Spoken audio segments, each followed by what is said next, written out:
ছাপ্পা দিয়ে কাউন্সিলরে নির্বাচিত হয়ে আসছেন, তাদেরকে হুঁশিয়ারি করতে আসছি। 4 তারিখের পরে আপনাদের কর্মকাণ্ড সবকিছুতে আমরা অবগত আছি। আপনারা কি ভাবছেন যে আমরা স্বঘোষিত বিজেপি হয়ে যাব আর 4.5 বছর 5 বছর ধরে 15% করে বিভিন্ন রাস্তা, নালা, প্রকল্প, গৃহ নির্মাণের কাটমানি কেটে খেয়েছি, তা থেকে বেঁচে যাব? সম্ভব না এটা। এর নাম বিজেপি। সবার জবাব হবে, হিসাবও হবে। আপনারা এটা যদি ভেবে থাকেন যে আমরা স্বঘোষিত বিজেপি হয়ে গেছি, অফিসের ভেতরে মোদিজির ছবি লাগিয়ে নিয়েছি, পৌরসভার ভেতরে মোদিজির ছবি লাগিয়ে নিয়েছি, শুভেন্দু অধিকারী বাবুর ছবি লাগিয়ে নিয়েছি, তো আমাদের কাটমানির টাকা যা খেয়েছি সব মাপ, আমাদের সব নজরে আছে। আপনারা কিভাবে জিতে এসেছেন, কিভাবে ছাপ্পা দিয়ে আপনারা জিতে এসেছেন, সব মাথায় আছে। নালা থেকে, রাস্তা থেকে, গৃহ থেকে নিয়ে কিভাবে আপনারা 15% 20% করে কাটমানি নিয়েছেন, আবাস যোজনা থেকে নিয়ে সব কিছুতে কি করে আপনারা নিজেদের লোককে ঘর পাইয়ে দিয়েছেন। বিগত 10 বছরে কিভাবে চাকরিতে নিজেদের লোককে বসিয়েছেন, সব আমাদের নজরে আছে। আমরা কাউকে ছেড়ে কথা বলবো না। আপনারা যদি ভেবে থাকেন যে আমরা স্বঘোষিত বিজেপি হয়ে পার পেয়ে যাব বা মন্ত্রী সাহেবকে ফুলের তোড়া দিয়ে পার পেয়ে যাব, আপনারা ভুল ভাবছেন। সবার জবাব হবে, হিসাবও হবে। আপনাদের জন্য শ্রীঘর ওয়েট করছে, তারও ব্যবস্থা আমরা করছি।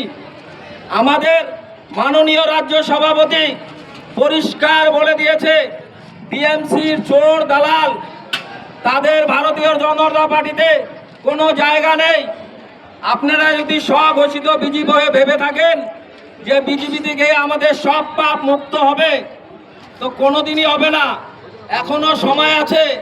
এই মাসটা আপনাদেরকে সময় দিচ্ছি। এই ডেপুটেশনের সঙ্গে সঙ্গে যার কাছ থেকে যত কাটমানি নিয়েছেন, রাস্তাতে যে 15% করে কমিশন নিয়েছেন, সঙ্গে সঙ্গে যারা পদাধিকারী সরকারি অফিসাররাও ইনভলভ আছেন, এগুলো সঙ্গে সঙ্গে ঘুরিয়ে দেওয়ার ব্যবস্থা করুন।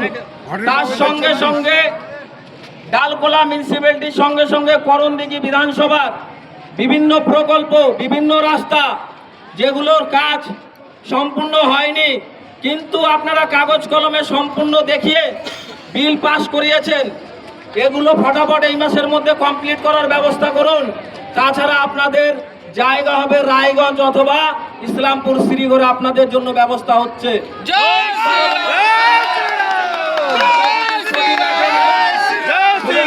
ছবি লাগিয়ে নিলাম, আমি পাপ মুক্ত হয়ে গেলাম। বা সকালবেলা ভোরবেলা হুবায় গিয়ে এমএলএ সাহেব, মন্ত্রী সাহেবকে ফুলের তোড়া গেরুয়া গামছায় গলায় জড়িয়ে দিয়ে আসলাম, আর ছবি তুলে ফেসবুকে পোস্ট করে নিলাম। ওইভাবে বিজেপি হওয়া যায় না। বিজেপি তারা আজকে যারা বিনা স্বার্থে মা বোনেরা ডেপুটেশন দিতে আসছে সমাজের জন্য, তারা বিজেপি। আপনাদের মতো চোর চিটিংবাজেরা না বিজেপি ছিল, না বিজেপিতে যায়। কথা বেশি বাড়াবো না। এইবার সামনে যেই খেলাটা আপনারা খেলতেন, সেই হিসাবে আপনাদের জবাব দিব। আর আপনাদের শুধরানোর এই মাসে টাইম দিলাম। আমাদের এইটাও মাথায় আছে, নখ দর্পণে রয়েছে ডালকোলা হাসপাতালের গাছ, রেলগেটের ওই পারে পথসাথীর ভেতরের গাছ। আপনারা কিছু কাউন্সিলররা এবং আপনাদের পেটুয়াদের ইনভলভমেন্ট করে এই গাছগুলো কাটিয়েছেন, এবং ডালকোলা পৌরসভায় বিভিন্ন ওয়ার্ডে আপনাদের সহযোগিতায় যেইভাবে বিভিন্ন মাদক পদার্থের যে ব্যবসা হচ্ছে, এইগুলো তো আপনারা কাটমানি নেন, এটাও আমাদের জানা আছে। তো আপনাদেরকে এই মাসটাই টাইম দেওয়া হচ্ছে। তাছাড়া আপনাদেরকে কয়েকজন তো ডালকোলা ছেড়ে ভেগে আছে, আর আপনাদের বাপ ঠাকুর দাদা যারা ছিল, যাদের ছত্রছায়া আপনারা ছাপ্পা ভোটে এখানে আসছেন, তারা তো অনেকের খবরই পাওয়া যাচ্ছে না। তো আপনাদের জন্য কিন্তু শ্রীঘর অপেক্ষা করছে। তো তাড়াতাড়ি হুঁশিয়ারি দিয়ে যাচ্ছি, এখানে আমরা এই মাসের মধ্যে যে যার কাছ থেকে যত নিয়েছেন, সে রাতের অন্ধকারেই হোক আর ভোরবেলায় হোক, আর এটা শুধু অর্জুন সরকারের বক্তব্য না, এইটা সম্পূর্ণ ভারতীয় জনতা পার্টির বক্তব্য। বেশি কিছু বলবো না। আমাদের যারা কার্যকর্তা আসে প্রত্যেককে বলবো যে বাইরে আপনারা থাকুন। আমাদের মধ্যে কয়েকজন এখানে আমাদের মন্ডল প্রেসিডেন্ট রয়েছেন এবং তার প্রতিনিধি নিয়ে 10 জন যাবে। যে চেয়ারম্যান সাহেব রয়েছে, আমাদের যা দাবি দাবা আছে আলোচনা করবে এবং আমরা বাইরে ওয়েট করব। এই বলে আমার বক্তব্য এখানে আমি শেষ করছি। অসংখ্য ধন্যবাদ।